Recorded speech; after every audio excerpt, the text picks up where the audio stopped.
आप लोगों का स्वागत है इस सभी जी चैनल पर, जहां पर हम लोग कंप्यूटर के बारे में जानते हैं। तो चलिए कंप्यूटर के बारे में आज जान लेते हैं। और कंप्यूटर का यानी कि कीवर्ड का आज जो है कंप्यूटर में पार्ट 3 है, जहां पर की के पहचान और की का प्रयोग जानेंगे। तो चलिए बिन लेट के रहे हम लोग शुरू करते हैं, स्टार्ट करते हैं, प्रारंभ करते हैं। चलिए आगे की ओर बढ़ते हैं। तो आगे हम लोग जानेंगे कि जो फंक्शन की होता है, फंक्शन की कीबोर्ड में ऊपर में दिखता है, जो कि इस तरह का दिखता है हम लोगों का। देख लीजिए बढ़िया से F करके लिखा रहता है, F1 F2 F3 ऐसे। कोई नहीं बताएगा आपको, कहीं भी नहीं बताएगा F1 से लेके F12 तक का यूज़ कहाँ होता है, कैसे होता है। लेकिन इस वीडियो में हम लोग बेसिक जानेंगे, इसके एडवांस भी जानेंगे। लेकिन एडवांस जानेंगे तब जब एप्लीकेशन पढ़ेंगे तब। तो अभी इसके बारे में बेसिक ज्ञान होना जरूरी है। चलिए शुरू करते हैं F1 से। देखिए F1 जो की है, F1 की के मदद से खुले प्रोग्राम या सॉफ्टवेयर से हम मदद ले सकते हैं। मदद कहने का मतलब ये नहीं कि किसी से हम पैसा मांगने जा रहे हैं या फिर किसी से किसी तरह के परेशानी में है तो समस्या का समाधान या हेल्प मांगने जा रहे हैं। नहीं, किसी खुले सॉफ्टवेयर या प्रोग्राम से मदद मांग रहे हैं। यानी कि कोई प्रोग्राम खुला रहेगा या सॉफ्टवेयर, जैसे कि मेरा MS वर्ड खुला हुआ है, इसमें हम जैसे ही F1 करते हैं तो हेल्प मिलेगा। हेल्प कहने का मतलब ये है कि यहाँ अपना समस्या लिख सकते हैं। यहाँ पर हम लोग अपना समस्या लिख सकते हैं और बता सकते हैं कि हम लोगों की समस्या क्या है क्या नहीं है। समस्या जैसे इसमें टाइप कर देते हैं, इंटर करते हैं, तो हम लोग को समस्या से संबंधित सारा समाधान आ जाएगा, हम अपना काम कर सकते हैं। या फिर कहिए कि कोई भी खुला हो, जैसे कि एक्सेल ही खुल रहा है, एक्सेल में F1 टिपते हैं तो फिर ऐसा ही खुलता है। इसमें अपना समस्या लिखेंगे और जो समस्या होगा अपना सर्च कर देंगे, समाधान हम लोगों का मिल जाएगा। तो बहुत काम की चीज़ें हैं F1, तो इसको याद कर लीजिएगा। हो सके तो इस वीडियो को भी शेयर कर दीजिए ताकि और लोग भी जान पाए इसके बारे में। तो चलिए आगे बढ़ते हैं। आगे हम लोग जानेंगे F2 के बारे में। फंक्शन की जो F2 है उसके बारे में जानना जरूरी है, क्योंकि F2 क्या करता है कि सिलेक्ट किए गए किसी फाइल या फिर फोल्डर को क्या करता है, या क्या डॉक्यूमेंट को नाम बदलना हो, फोकस रखिएगा इस बात पर, नाम बदलना हो। किसी फाइल को सिलेक्ट किए रहते हैं, फोल्डर को, उसका नाम बदलना हो, रीनेम करना हो, तो ये काम करता है। जैसे कि कह लेते हैं कि कोई मेरा फाइल है, उसका नाम मान लेते हैं कुछ है, F2 मैंने प्रेस करा तो ये माउस है और उसको नाम रीनेम करना है तो बैक स्पेस करेंगे, ये माउस लिखा हुआ हट जाएगा, अपना नाम हम कुछ भी रख सकते हैं। तो हम यहाँ नाम रख देते हैं इसका कीबोर्ड। ये रीनेम हो चुका है। इस तरह से रीनेम कर सकते हैं या फिर और तरीके से रीनेम कर सकते हैं, लेकिन हम लोग जानेंगे कि शॉर्टकट से कैसे रीनेम होता है। फिर इसको सिलेक्ट करेंगे, F2 करेंगे, डेमो नाम से बनाए हैं हमने, और फिर यहाँ क्या करेंगे कि इसका रीनेम कर देंगे। ये देखेंगे रीनेम हो गया डेमो 1 से। तो ऐसे करके रीनेम हम लोग कर सकते हैं। चलिए अब F3 के बारे में जान लेते हैं। F3 क्या काम करता है। कंप्यूटर में ऑडियो, वीडियो, फोटो या डॉक्यूमेंट को खोजने के लिए F3 का प्रयोग करते हैं। खोजना हो तब, किसी कंप्यूटर में हो ऑडियो या वीडियो या फोटो या डॉक्यूमेंट, तो उसको खोजने के लिए करते हैं। जैसे कि जैसे ही ये मेरा खुला हुआ है, यहाँ पर प्रेस करेंगे F3 तो क्या होगा, एक डायलॉग बॉक्स खुलेगा जिसमें नाम हम लोग अपना डालकर सर्च कर सकते हैं। तो यहाँ पर हम लोग अपना नाम डाल लेंगे और सर्च कर लेंगे। ये देखिए रिजल्ट हम लोगों को मिल गया है, यहाँ पर हम लोग का रिजल्ट शो हो जाएगा।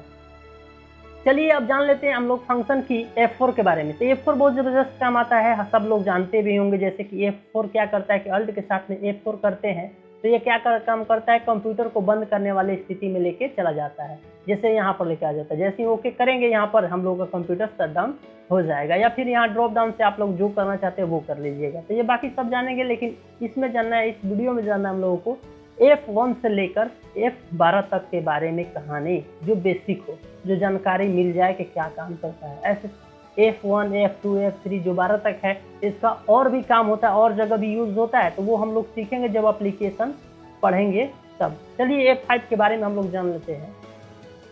फंक्शन की जो F5 है, कंप्यूटर या वेब पेज रिफ्रेश करने के लिए F5 का प्रयोग करते हैं, या डेस्कटॉप पर स्क्रीन या किसी भी फोल्डर या माउस राइट क्लिक करके रिफ्रेश का ऑप्शन दिखाता है। जैसे ही हम लोग क्या होता है कि मूड हम लोगों का ऑफ रहता है, मूड ऑफ रहता है तो क्या करते हैं कि मूड ऑफ रहता है तो फ्रेश करने के लिए गाने वाने सुनते हैं। उसी प्रकार से कंप्यूटर में या फिर वेब पेज जो खोले रहते हैं उसको रिफ्रेश करने के लिए हम क्या करते हैं, F5 करते हैं तो बस कूल हो जाता है। कूल यानी कि चिल, मूड फ्रेश हो जाता है। मूड फ्रेश करके ही काम करना चाहिए। तो आप लोग भी वेब पेज पर हैं तो F5 प्रेस करके रिफ्रेश कर ले, या किसी फाइल फोल्डर में है तो वहाँ रिफ्रेश कर ले, या डेस्कटॉप पर है उसको थोड़ा सा रिफ्रेश करके ही अपना कुछ काम करना प्रारंभ करें।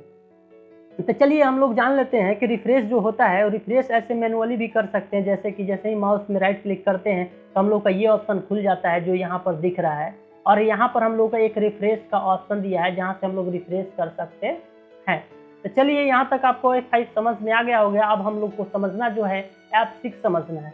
F6 क्या करता है, वेब पेज खुला रहता है, URL के पास जाने के लिए किया जाता है ताकि URL को एडिट या डिलीट या कोई दूसरा URL लिख सके। जैसे कि ये सिस्टम में खुला हुआ है, ये मान लेते हैं ये www.google.com। अगर हम लोग F6 प्रेस कर देते हैं तो हम लोग इस वाले डायलॉग बॉक्स में आ जाएंगे। यहाँ कुछ भी भरना हो वो भर सकते हैं और सर्च कर सकते हैं। तो आप लोगों को ये समझ में आ चुका होगा कि F6 क्या काम करता है।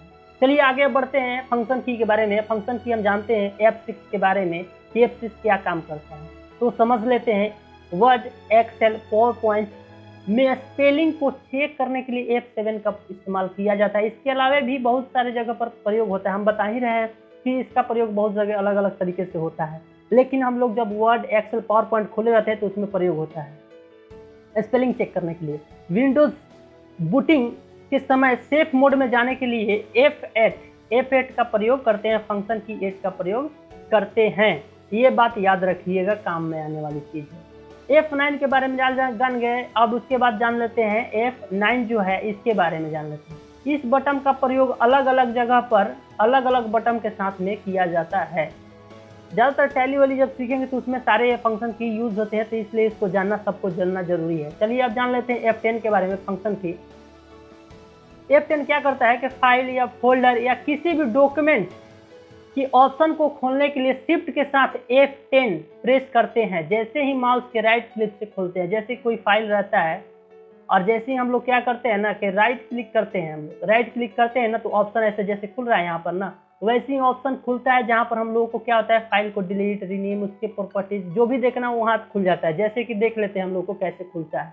ऐसे ये हम लोग को खोलना इस तरह से, इस फाइल के बारे में खोला गया है ऑप्शन इसका, तो वो कैसे, F10 से।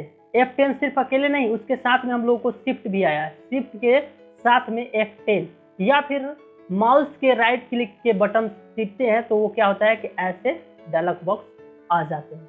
तो चलिए अब आगे जान लेते हैं हम लोग F11 के बारे में। तो F11 क्या काम करता है कि ब्राउजर को फुल स्क्रीन, या कह लीजिए कि कोई हम लोग सॉफ्टवेयर भी खोल रहे थे तो उसमें भी ये काम करता है, कहीं कहीं नहीं काम करता है। ठीक है, तो ये फुल स्क्रीन करने के लिए बेसिकली काम करता है। तो F11 को याद रखिएगा कि जो ब्राउजर है उसको फुल स्क्रीन करने के लिए काम में आता है।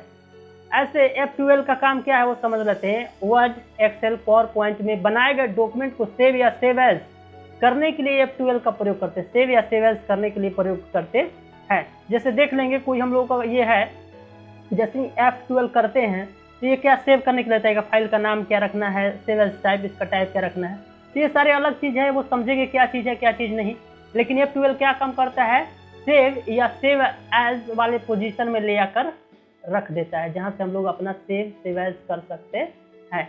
यहाँ तक आप लोगों को वीडियो समझ में आया होगा तो इस वीडियो को शेयर करिएगा। अभी तक इस चैनल को सब्सक्राइब नहीं किए होंगे तो हम बोल रहे हैं आप लोग सब्सक्राइब कर लीजिए, क्योंकि यहाँ पर डीप, बेसिक, एडवांस सारे तरीके से आप लोगों को कंप्यूटर से रिगार्डिंग सारे समस्या समाधान हो जाएंगे। कमेंट में अपना समस्या जरूर लिखें। Thanks for watching, bye bye.